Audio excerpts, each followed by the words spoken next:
오늘도 우리 3부에 배우신 성도님들에게 환영의 말씀 전합니다. 우리 옆에 분들과 함께 이렇게 인사하겠습니다. 사랑합니다 하겠습니다. 사랑합니다 할 때 잘하셔야 돼요. 아내가 여기 있는데 반대를 보고 하면은 점심 못 먹어요. 그러니까 잘 보고 하셔요. 다시 한번 할게요. 그리고 이왕이면 아내에게 할 때는, 또 남편에게 할 때는 사실을 말하는 거 별로 안 좋아한대요. 듣고 싶은 말을 해야 된대요.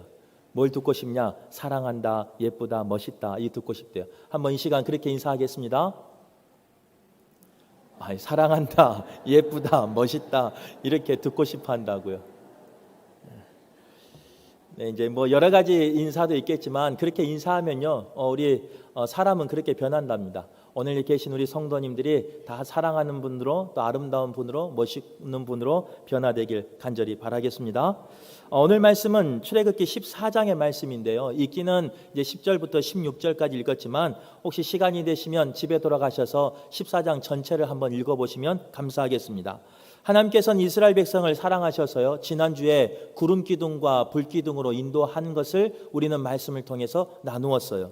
그런데 하나님께서는 그 구름 기둥과 불 기둥으로 적어도 13장, 14장까지는요, 그들을 인도하시되 약속의 땅, 가나안 땅으로 인도하진 않았습니다.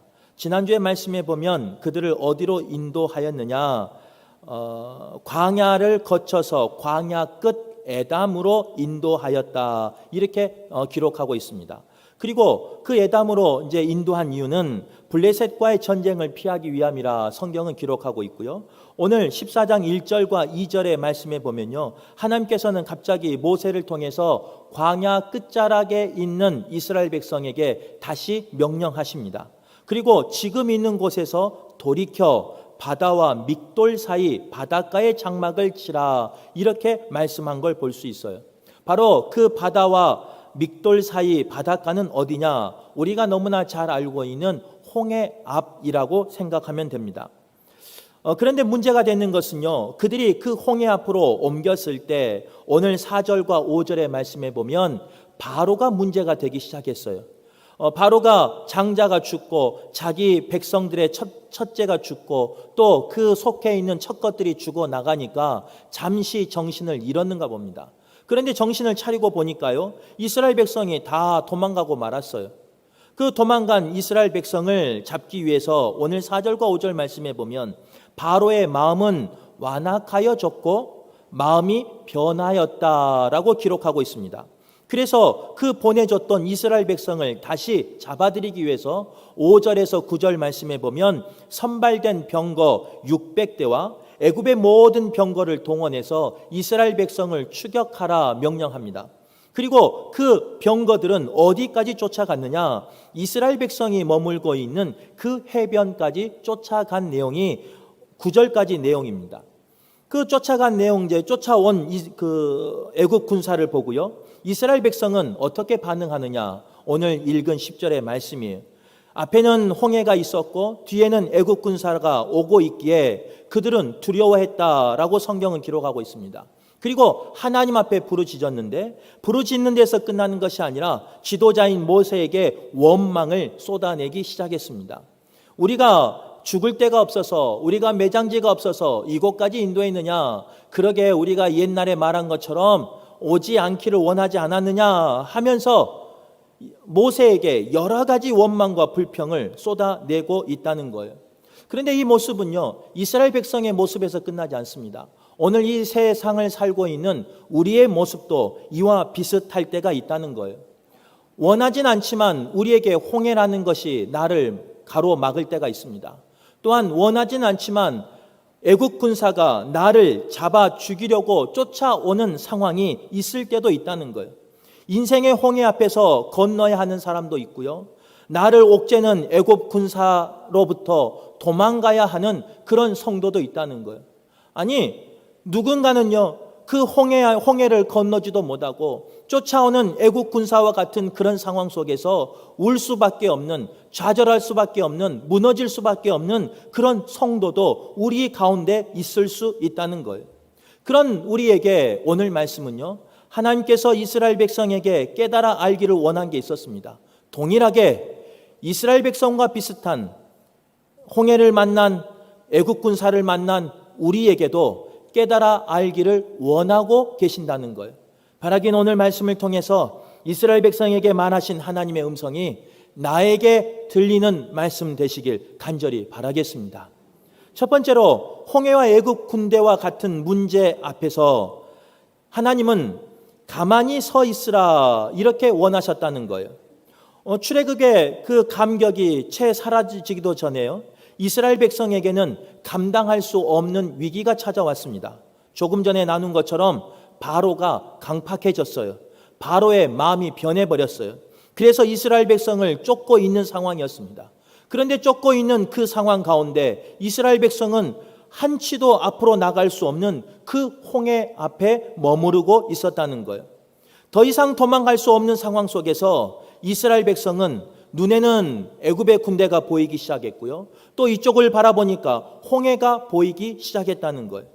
두려워할 수밖에 없는 그때, 나의 힘으로는 아무것도 할 수 없는 그때 그들은 그 상황을 벗어나기 위해서 오늘 성경에 보면 뭐라고 기록하고 있느냐? 하나님 앞에 부르짖었다라고 기록하고 있습니다. 근데 참 안타까운 것은 뭐냐? 하나님 앞에 기도했지만 그들의 삶 가운데 문제는 해결되지 않았다는 거예요. 하나님 앞에 간절히 부르짖었지만 그 문제는 여전히 있었다는 거예요. 아마 우리의 상황도 그럴 때가 있습니다. 여러 가지 문제를 닥칠 때, 여러 가지 시련을 당할 때, 여러 가지 두려움이 나를 엄습해 올 때 우리는 신앙인으로서, 그리스도인으로서 하나님 앞에 간구하며 나아갑니다. 하나님, 제발 이번 한 번만 건져달라고, 제발 이번 한 번만 넘겨달라고, 제발 이번 한 번만 살려달라고 우리는 간절히 기도할 때가 있어요. 그런데 기도해도요, 우리의 상황이 변하지 않을 때가 있어요. 이스라엘 백성이 꼭 그랬다는 거예요. 그럴 때 이스라엘 백성은 어떤 모습을 가지고 있었느냐? 오늘 말씀에 보면요, 그들은 하나님을, 모세를 불평하며 원망하기 시작했습니다. 심지어는 그들은 예전에 그 종살이였던 애굽으로 돌아가려고 하는 결단도 했다는 거예요. 아마 그 과정 가운데 결과적으로 그렇게 말했지만 그 과정은 여러 가지 노력이 있었을 거예요. 하나님에게 기도도 해보고요, 하나님에게 작전 기도도 해보고요, 하나님 앞에 새벽에 나와서 부르짖기도 하고요, 또 하나님 앞에 여러 가지를 간구하면서 소원하면서 기도했을 거예요. 그래도 들어주지 않으니까요. 그래서 이제는 힘 있는 사람을 찾아가고 능력 있는 사람을 찾아가고 이 문제를 해결할 수 있는 사람을 찾아가서 도움을 요청했을 거예요. 그런데 그 사람도 나의 상황을 도와주지 않아요. 이제는 젖먹는 힘까지 다해서 그 상황을 벗어나려고 열심히 부단히 최선을 다해서 일했을 겁니다. 이쪽으로 뛰어다니고 저쪽으로 뛰어다니고 이 문제를, 이 사건을 해결하기 위해서 열심히 다했을 거예요. 그럼에도 불구하고 해결이 안 되는 상황이 오늘 상황이에요. 여전히 홍해는 있었고요, 그 홍해는 물이 넘실넘실하면서 우리를 집어삼키려고 하고요, 여전히 애국 군대는 진치고 우리를 죽이려고 하는 그런 상황이라는 거예요. 그러다 보니까 이제는 포기하는 마음으로 왜 여기서 하면서 불평과 원망을 쏟아내는 상황이 바로 이 상황이라는 거예요. 그런데 그 불평과 원망을 쏟아내는, 그리고 애굽으로 돌아가려는 그 이스라엘 백성에게 하나님은 뭐라고 말씀하시느냐? 13절 말씀에 가만히 서서, 14절 말씀에 가만히 있으라, 이렇게 명령하고 있다는 거예요. 문제가 생겼을 때 이스라엘 백성은 하나님께 부르짖었지만 원망이 쏟아지고 그 상황이 어떻게 변하지 않았습니다. 그런 가운데 그들은, 하나님께서 그들에게 말한 것은 뭐였느냐? 가만히 서서 가만히 있으라라는 거예요. 왜 가만히 서 있으라 이렇게 말했냐면요, 가만히 서서라는 이 원어적인 의미는요, 그들의 돌아가려고 하는, 옛사람으로 돌아가려고 하는, 옛생활로 돌아가려고 하는 그 모습에서 거기 서 있으라는 거예요. 힘들고 어렵지만, 앞에가 홍해가 있지만 뒤에 애국 군대가 쫓아오지만 믿음을 가지고 서 있으라는 거예요. 두려움 가운데 서 있으라는 거예요. 버티라는 거예요. 또한 가만히 있으라라는 것은요, 그 불평과 불만을 다 걷어버리고 말하지 아니하고 하나님의 음성을 들으라라는 원어적인 의미가 들어 있습니다. 그들이 하나님이 원하는 걸로 들어주지 않을 때요, 그들은 불평을 쏟아내기 시작했어요. 죄송한데 불평은요, 신앙 공동체도 마찬가지예요. 아무리 하나님 앞에 선택받은 백성도 마찬가지예요. 한쪽에서 불평이 나오면요, 그 불평은 눈덩이처럼 불어나게 돼 있어요. 아닌 것도 긴 것처럼 불평이 싹이 나고 열매 맺는 것이 바로 불평과 불만이라는 거예요. 그러기에 그런 삶 속에서 가만히 있으라 하나님이 명령하셨다는 거예요. 왜 그들의 삶 가운데 불평과 원망이 쏟아지고 왜 그들의 삶 가운데 옛 모습으로 옛 생활로 돌아가기를 원했을까? 여러 가지가 있었겠죠. 그런데 가장 큰 이유가 뭐냐? 그들은 봐야 할 것을 보지 못하고 보지 말아야 할 것을 보았다는 거예요. 홍해와 애국 군대라는 그 문제 앞에서요, 그들이 봐야 할 것은 뭐였느냐? 하나님을 봐야 했어요. 하나님을 경험해야 됐어요. 하나님을 만나야 됐어요. 그런데 그들은 그 상황 속에서 하나님을 보지 못하고 하나님을 만나지 못하고 하나님과 동행하는 것이 아니라 바로의 군대를 보았다는 거예요. 넘실거리는 그 홍해 바다를 보았다는 거예요. 그리고 그 홍해와 바로 군대 앞에서 아무것도 할 수 없는 무력한 나를 바라봤다는 거예요. 이것은 봐야 할 게 아니, 도리어 그 상황 속에서 그들이 봐야 할 것은 뭐냐? 그 군대를 이기시는 하나님을 봐야 돼요. 그리고 그 바다를 가르시는 하나님을 봐야 돼요. 비록 나는 무능하지만, 무기력하지만, 아무것도 할 수 없는 능력 없는 자지만 그 능력 없는 자를, 약한 자를 강한 자로 만드시는 하나님을 봐야 했어요. 그런데 이스라엘 백성은 그걸 바라보지 못했다는 거예요. 오직 홍해만 바라봤고 애국 군대만 바라봤고 자신만 바라봤기 때문에 그들은 좌절할 수밖에 없었고 그들은 원망할 수밖에 없었고 그들은 불평할 수밖에 없었다는 거예요. 한번 생각해 보세요. 지금 이 상황은요, 14장의 상황은 애국 군대만 있는 게 아니에요. 앞에 홍해만 있는 게 아니에요. 능력 없는 나만 있는 게 아니에요. 그 상황에서는 우리가 지난주에 말씀을 나눈 것처럼요, 13장 22절에 이렇게 고백합니다. 낮에는 구름 기둥, 밤에는 불 기둥이 백성 앞에서 떠나지 아니하니라. 하나님의 구름 기둥과 불 기둥으로 백성들 앞에 머물고 있었어요. 현현하고 있었어요. 그리고 내가 살아계신 하나님이다, 능력의 하나님이다 분명히 보여주고 계셨어요. 그런데 이스라엘 백성은요, 그 능력의 하나님을 보지 못한 거예요. 그 능력의 하나님을 경험하지 못한 거예요. 적어도 10가지 재앙 앞에서는요, 경험했어요. 적어도 며칠 전에는 경험했어요. 그 능력의 하나님을 경험하고 출애굽했어요. 그런데 며칠 만에 그들은 눈에 보이는 구름 기둥과 불 기둥의 그 기적과 이적 앞에서도 하나님을 보지도 못하고 하나님을 경험하지도 못하고 하나님을 고백하지도 못했다는 거예요. 이스라엘 백성은요, 그 힘든 상황에서 그 사건과 그 상황만 바라봤기 때문에 그 사건이, 그 상황이 크게 보인 거예요. 만약 이스라엘 백성이 믿음을 가지고 능력의 하나님을 바라봤다면, 그 사건을 해결하신 하나님을 바라봤다면, 그 홍해를 가르시는 하나님을 바라봤다면 그 모든 것에서, 두려움에서 이길 수 있었어요. 하지만 세상을 바라보니까, 홍해를 바라보니까, 애국 군대를 바라보니까 두려움에 사로잡히고 나서 아무것도 할 수 없는 그런 백성이 되고 말았다는 거예요. 죄송하지만 이 이야기는요, 성경의 출애굽기 14장에 기록된 이야기예요. 하지만 그 이야기가 성경에만 기록된 게 아닙니다. 때로는 우리의 삶 가운데 이런 일이 일어날 때도 있다는 거예요. 우리가 찬양한 것처럼 우리의 삶 가운데요, 예수님을 의지함으로 우리가 얼마나 많은 증거를 경험했습니까? 때로는 나의 삶에 간섭하시고 때로는 나의 삶을 이끌어 주시고 나를 구원해 주시는 그 은혜를 경험하지 않았습니까? 때로는 기도할 때마다, 때로는 더디지만 하나님이 응답해 주시는, 하나님이 나를 인도해 주시는, 하나님이 나를 선한 곳으로 모든 것이 합력하여 선을 이루어 주시는 그 능력을 우리는 경험했어요. 그런데 그 경험은요, 잊어버려요. 이스라엘 백성이 10가지 재앙 앞에서 하나님의 능력을 경험하였음에도 불구하고 잊어버린 것처럼 우리의 삶 속에서도 하나님의 능력을 경험했음에도 불구하고 잊어버리는 삶이 우리의 삶이라는 거예요. 그런 우리에게 오늘 말씀은요, 분명히 말씀하고 있어요.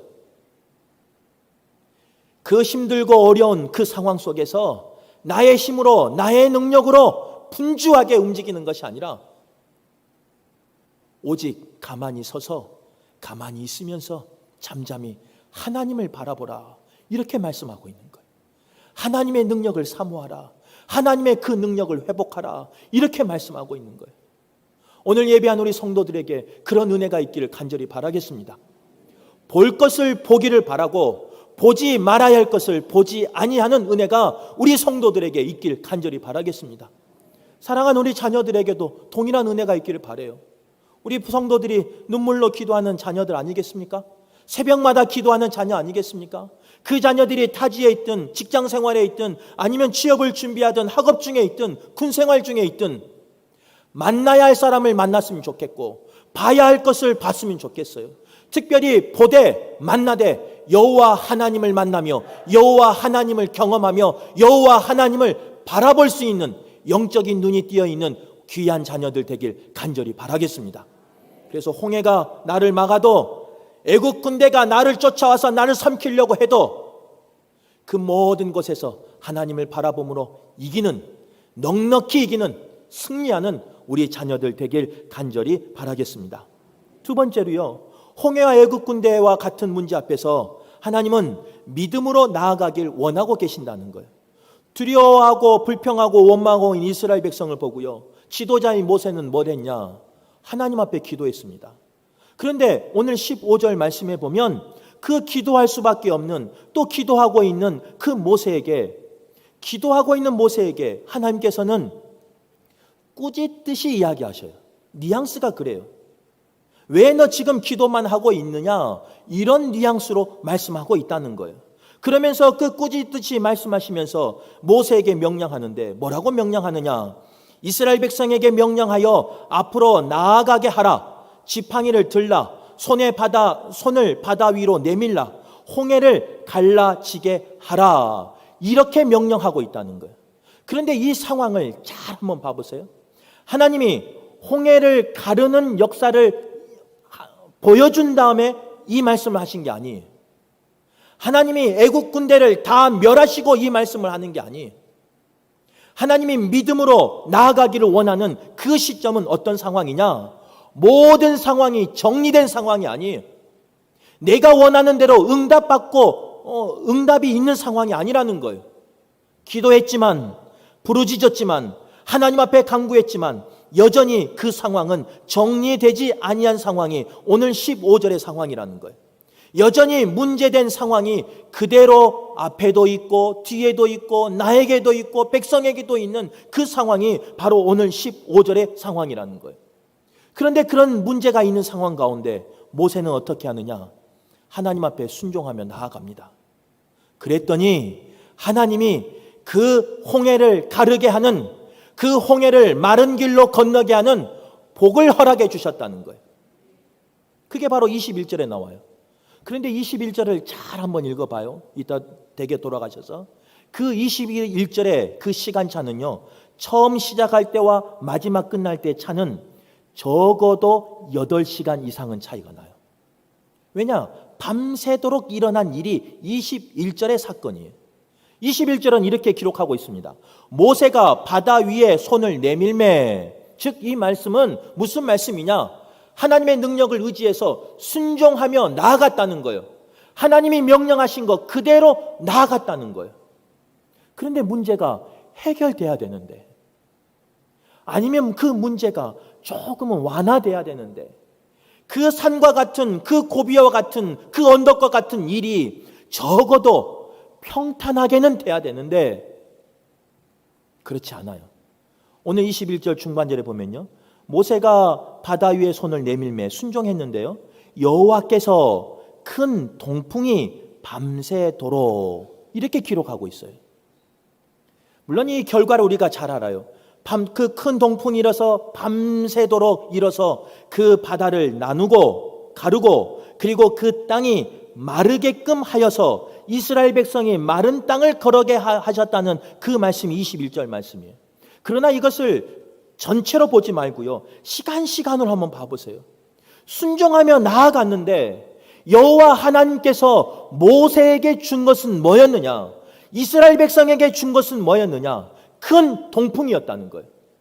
큰 동풍이 내 편이니까 유익이 되는 거지. 만약 이 동풍이 남의 편이라면 유익이 되겠습니까? 내게 해가 되는 거지.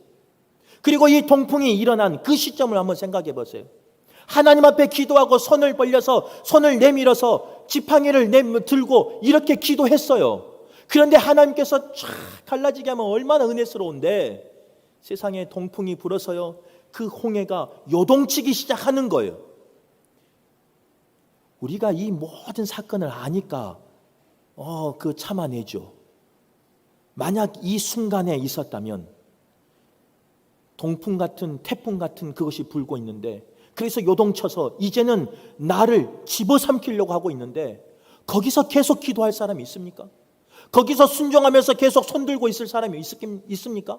거기서 계속 하나님의 말씀에 순종하여 지팡이를 들고 손을 내밀 사람이 있겠습니까? 지도자니까 그 정도는 해야죠. 그러면 저도 지도자 안 할래요. 아마 모세의 마음이 그랬을 거예요. 순종하면서 기도했는데요. 백성들이 다 보고 있는데요. 하나님이 짠 갈라주면 좋은데 세상에 밤이 새도록 큰 동풍을 일게 하셨다는 거예요.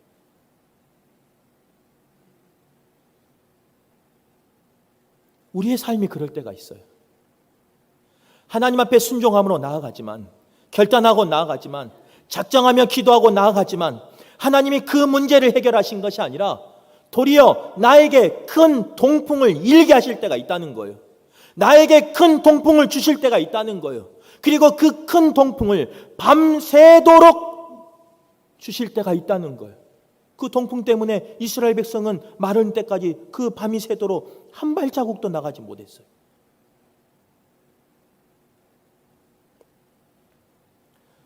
기도하는데도 불구하고요, 응답이 되지 않아서 낙심되는, 또 실망하는, 또 좌절하는 우리에게 주신 말씀인 줄 믿습니다. 모세도 그런 어려운 가운데 순종하며 나아갈 때 문제가 해결돼서 순종한 게 아니, 믿음을 가지고 순종했다는 거예요. 그리고 믿음을 가지고 순종할 때 때로는 더 큰 동풍이 밤새도록 임하였지만 끝까지 인내하며 순종할 때 홍해가 갈라지는, 홍해가 마르는, 그래서 마른 땅으로 걸어가는 그 복을 그 민족이 받은 거예요. 바라기는 오늘 예배한 우리 성도들이요, 끝까지 인내할 수 있기를 간절히 바랍니다. 하나님이 나에게 복 주실 때까지 끝까지 기도하며 인내하며 순종하며 나가는 우리 모두가 될 수 있길 간절히 바라겠습니다. 세 번째로, 홍해와 애굽 군대와 같은 문제 앞에서 하나님은 왜 그들에게 이런 어려움을 주셨냐? 하나님을 인정하기를 원했다는 거예요. 하나님을 신뢰하며 나아갔는데 앞을 가로막고 있던 그 홍해가 갈라져 마른 땅으로 변화시켜 주셨습니다. 그리고 하나님이 일하심으로 이스라엘 백성은 그 마른 땅을 걸어가게 하셨어요. 그리고 하나님이 간섭하심으로 그 이스라엘 백성을 쫓던 애국 군사는 모두 바다에 휩싸여 죽게 하셨다는 거예요. 왜 이런 기적을 하나님이 이스라엘 백성에게 주셨느냐? 다른 거 아니, 하나님을 경외하며 하나님을 인정하며 하나님을 경배하라고 주신 기적과 이적인 줄 믿습니다. 우리의 삶에게도 마찬가지예요. 하나님이 우리에게 은혜를 주셔서요, 우리 자녀가 복을 받을 때도 있고, 우리 남편과 우리 아내가 복을 받을 때도 있고, 생업이 복을 받을 때도 있고, 나를 통해서 직장이 복을 받을 때도 있어요. 그러면 우리는 누구를 고백해야 되느냐? 하나님의 은혜를 고백해야 된다는 거예요. 내 안에 살아계시는, 나를 간섭하시는, 나에게 힘 주시는, 나에게 능력 주시는 하나님을 인정하며 나아가야 돼요. 그런데 죄송한 이야기지만 제 이야기예요.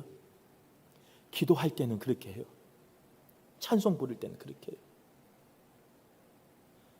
겸손한 모습으로, 낮은 모습으로 하나님 앞에 기도해요. 하나님, 이것도 하나님이 주시고, 이것도 하나님의 은혜고, 이것도 하나님의 능력이고, 이것도 하나님이 하셨습니다 라고 고백해요. 근데 죄송한 이야기인데요, 사람을 만나면 바로가 강팍해지고 변한 것처럼 변해버려요. 그래서 사람 앞에서는요, 이것도 내가 했고, 이것도 내가 했고, 이것도 내가 했고, 이것도 내가 했고. 이게 목사의 삶이에요. 그런 목사에게 오늘 이 말씀은요, 분명히 말씀하고 있어요. 그렇지 않다는 거예요. 내가 한 것 같지만, 나의 경험으로 한 것 같지만, 나의 지식으로 한 것 같지만, 나의 열정과 열심으로 한 것 같지만, 젊음으로 한 것 같지만 그렇지 않다는 거예요. 그 모든 것을 허락하신 분은 하나님이시라는 거예요. 그 모든 것을 예비하신 분은 하나님이시라는 거예요. 그 모든 것을 허락하신 분은 하나님이시라는 거예요. 오늘 예배한 우리 모두가요, 입술로만 혼자 있을 때만 하나님에게 인정하고 하나님을 고백하는 삶이 아니라 많은 사람 앞에서도 인정하며 고백하는, 오직 하나님께만 영광 돌리는 우리 모두가 되시길 간절히 바라겠습니다.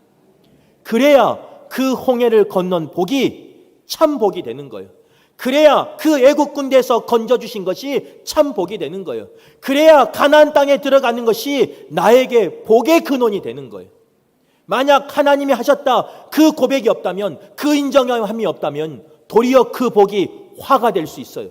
도리어 그 복 때문에 교만하게 되고, 사람 위에 서게 되고, 하나님을 인정하지 않게 되고, 결국 쓰임받다가 마지막에 버림받을 수도 있는 거예요.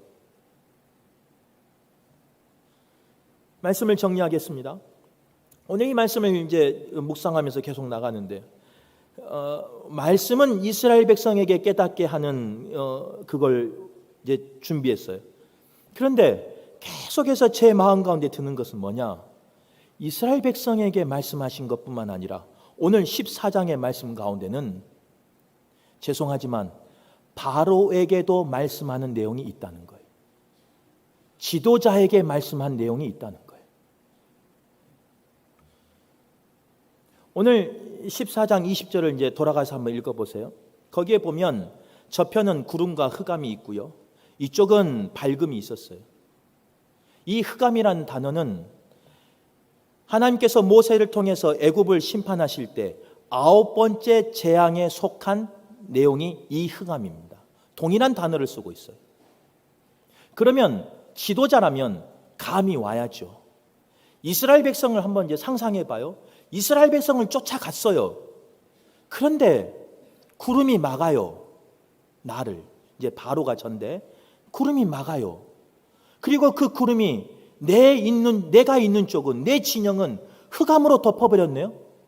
그런데 저기를 보니까 이스라엘 백성이 머문 곳은 밝음이 있어요. 어디서 본 거 아니에요?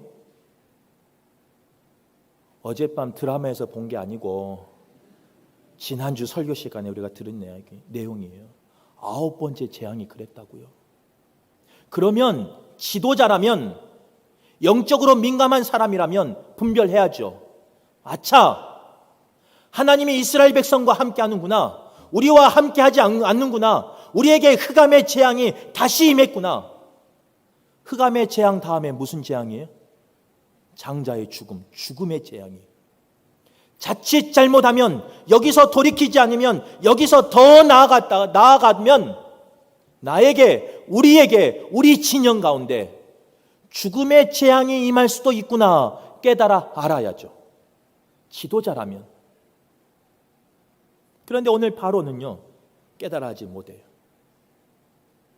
바로는 아까도 이야기했지만 4절부터 쭉 읽어보면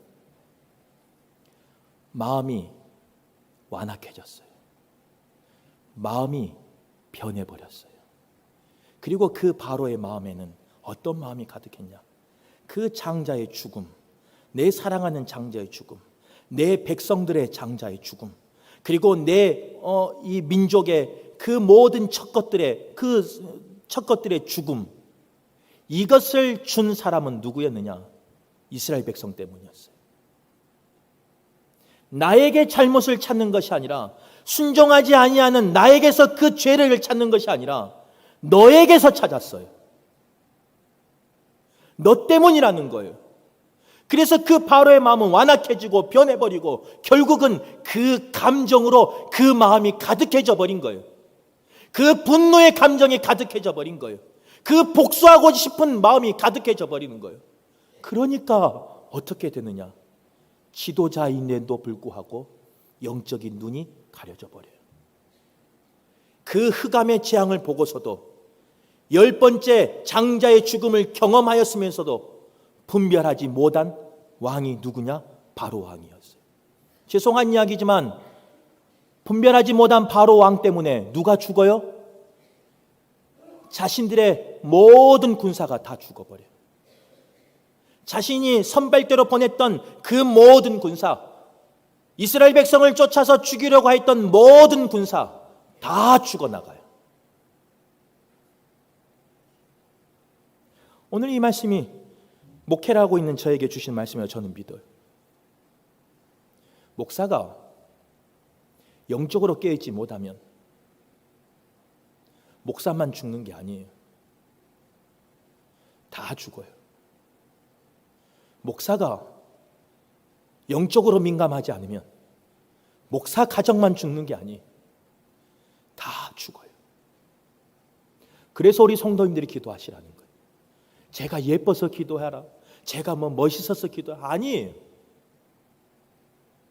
적어도 목회하는 동안은 하나님의 영이 함께 할 수 있도록, 하나님의 영이 떠나지 아니하도록 다윗이 간구했던 것처럼 기도하셔야 돼요. 그래야 우리 교회가 살 수 있고, 그래야 우리 교회를 통해서 한국 교회가 살아날 수 있는 거예요. 죄송한데 한 가지만 더 이야기할게요. 지도자에게 주신 말씀이잖아요. 우리 교회 가운데 얼마나 많은 지도자가 있습니까? 얼마나 많은 직분자가 있습니까? 동일하게 주신 말씀이에요. 우리가 각 가정마다 교회라고 세워주셨는데요. 그 교회를 세워주신 가정 가운데 하나님이 때로는 가장으로 세워준 지도자가 있습니다. 또 하나님이 양육자로 세워준 지도자도 있어요. 동일하게 들어야 할 말씀이에요. 담임 목사만 들리는 말씀이 아니라 담임 목사도 듣고 깨닫고 돌이켜야 하는 말씀이지만 지도자로 살고 있는 우리 모두에게 주시는 말씀이에요. 따라하기는 이 말씀이 무겁고 어렵고 조금 듣기는 거북한 말씀이지만 하나님 말씀이니까 저도 들으려고 하고 저도 순종하려고 하겠습니다. 여기 계신 우리 모든 성도님들도요.